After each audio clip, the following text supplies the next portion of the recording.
Hello Pisces, Sun, Moon Rising and Venus signs. Kamusta kayo? Sana po nasa mabuti kayong kalagayan.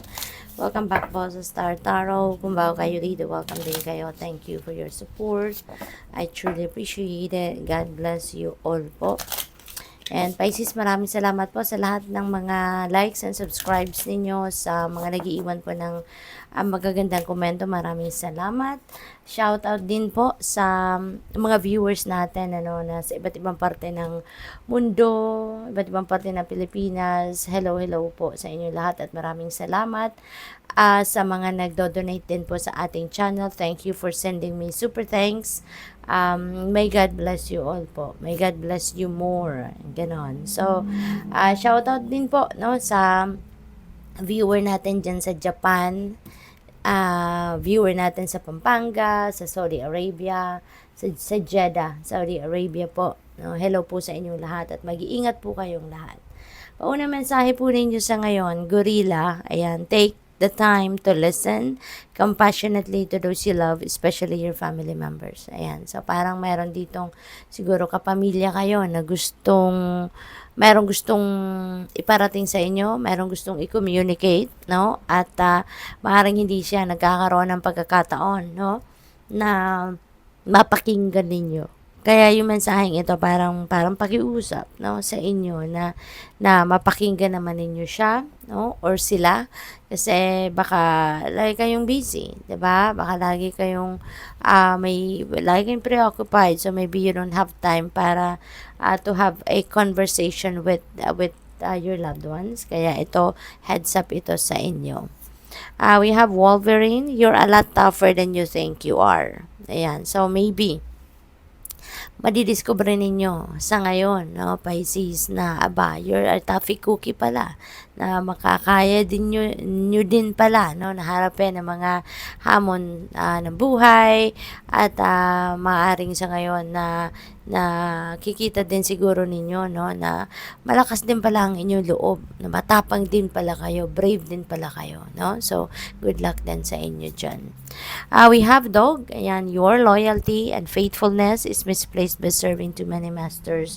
So, as I've said earlier, parang siguro ang sipag-sipag ninyo, ang dami-dami ninyong ginagawa, maaring parang you have too much on your plate, no?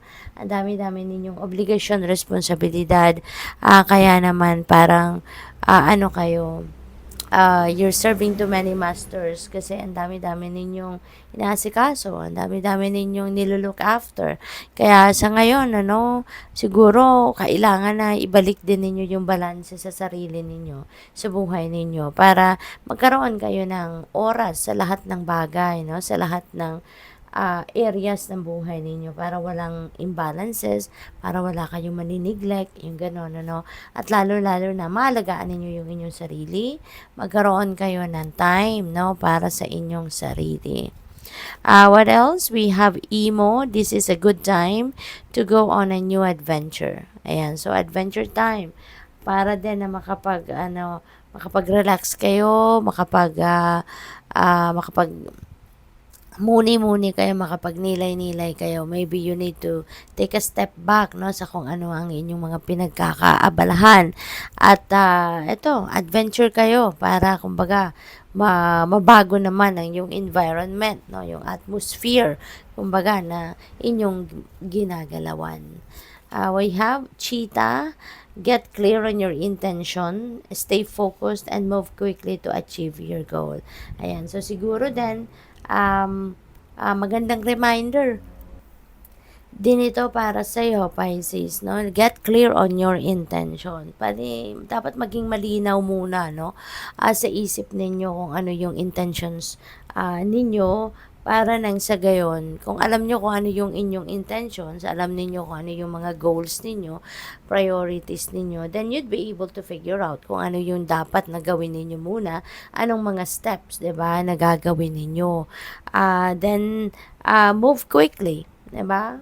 Anuhin nyo na, once na na-figure out nyo na kung ano yung intentions ninyo, then alam mo na kung ano yung dapat ninyong gawan, anong mga first steps na dapat ninyong gawan, and then, ayan na, no? You'd be able to get closer na, no, to achieving your goals. So what else? We have mouse. You're overlooking some important details. Okay? Merong mga importanteng detalye, no? Ang tawag dito, na-overlook ninyo, naniniglect ninyo, hindi ninyo napapansin. Kaya you're being advised here to pay closer attention to what's going on. Okay? Dapat nakikiramdam, nagmamasid, 'di ba? Nagiging vigilant, nagiging keen observer kayo para ah alam ninyo kung ano ang nangyayari sa paligid ninyo. Alam ninyo yun ang nangyayari na sa buhay ninyo.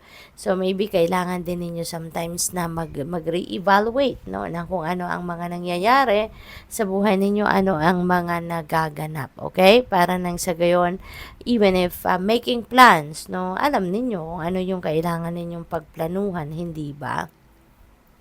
So, tingnan natin kung ano pa ang ganap. We have mountain goat. There's something out of balance in your life. So, do whatever you need to do to correct it. Ayan. So, eto na. Kailangan na ninyo na,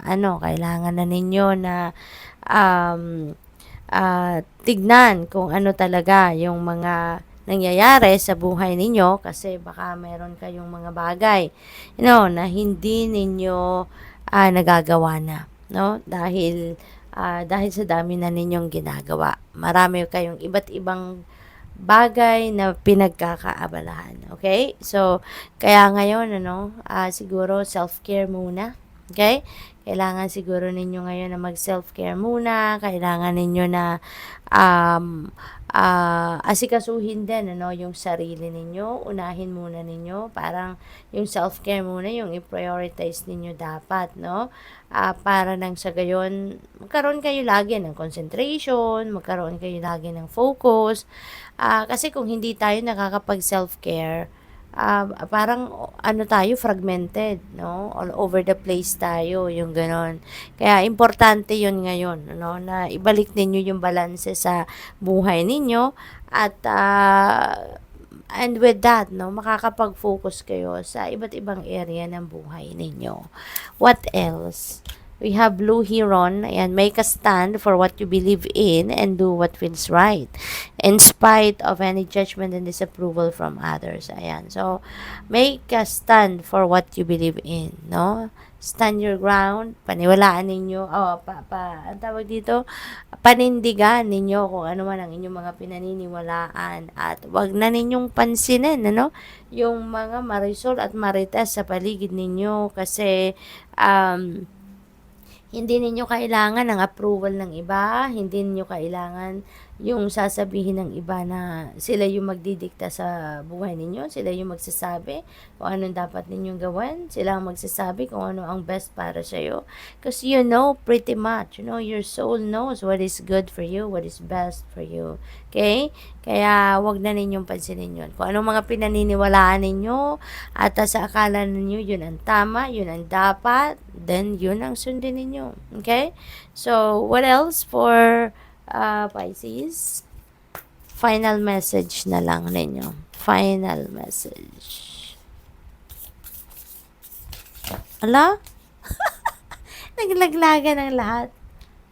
Ayan. Oh, okay. So, ito lang ang nasa gitna lang daw yung ating kukunin. Ayan. So, breakthrough. Ayan, sabi rito, how many beautiful heartfelt wishes have been crushed by fear? How many times has society's voice of disapproval cast a shadow on your dreams? It is time to break free of these false beliefs and realize your dreams.